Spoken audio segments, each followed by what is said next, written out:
All right, now 4 years after the Bank of Ghana and the Securities and Exchange Commission closed down more than 400 institutions, no one has been convicted for causing the collapse. Now also, 1.7 billion Ghana cedis out of the total 27 billion Ghana cedis in assets has been recovered from the shareholders. Now, former workers of the now defunct institutions who still struggle to make ends meet feel they're being punished for their previous employers' wrongdoing. Joining us, Daniel Darcy takes a look at the cleanup and its impact. The morning of the 14th of August, 2017 was a restful day for Ikea, a 36-year-old single mother who had been working in the banking industry for 10 years. I was on leave actually, so I was home listening to the morning news and breakfast shows as usual. And then I overheard it. I heard it over the radio that Capital Bank and UT Bank had been taken over by GCB.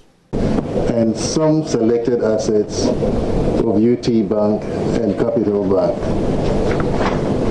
The premises of UT Bank and Capital Bank will be rebranded as branches of GCB Bank. And all customers can continue to do normal business at these branches. Their continuous operation could have jeopardized not only their depositors' funds, but also posed a threat to the financial system.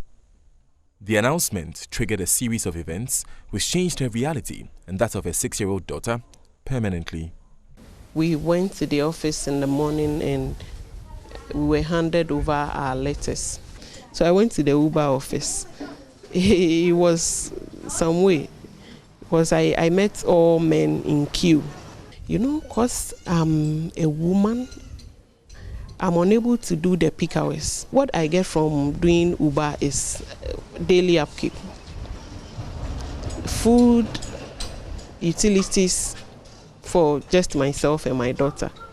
Yes, so for that one, Uber is able to do for me. But when it comes to major maintenance on even the car, where I had to purchase like a car battery for like 400 Ghana cedis, and it's a challenge, and even my rent.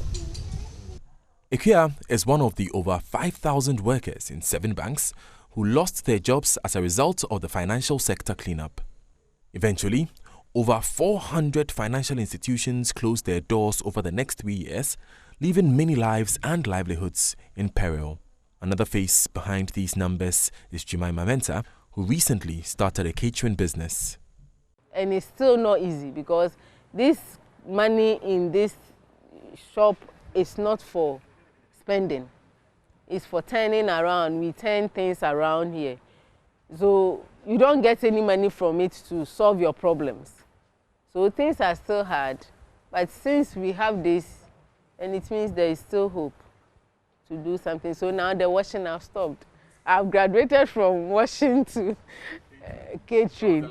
Though Ikea and Jemima do not agree with the actions taken by the Bank of Ghana, consultant Nana Otio-Champon explains Dr. Addison and his team took the best possible course of action. The justification, partly some were weak in terms of capital, in terms of corporate governance, and in many other areas like risk management.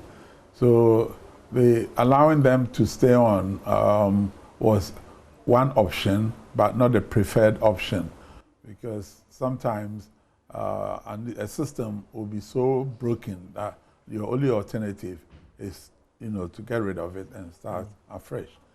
He is, however, disappointed that little progress has been made in recovering the lost funds from the shareholders of these institutions. Some 27 billion of assets have been identified by the receiver. We've been told that so far 1.7 billion has been recovered. Why? Partly because the auditors again are turning around to tell us that the assets were overvalued in the books of the banks. Who audited those accounts?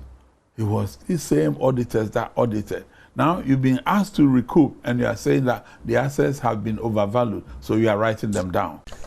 19 persons are currently standing trial for the alleged mismanagement which caused the collapse of the institutions, including former Bank of Ghana Governor Dr. Kwabena Dufo, former Deputy Governor Dr. Johnson Isiama, and Dr. Kofi Amoabeng, among others. It is not clear how much progress has been made in these cases, but there is no doubt that the impact of their alleged actions still leaves a bitter taste in the mouths of thousands like Jemima and Ikea. I don't feel a sense of belonging here.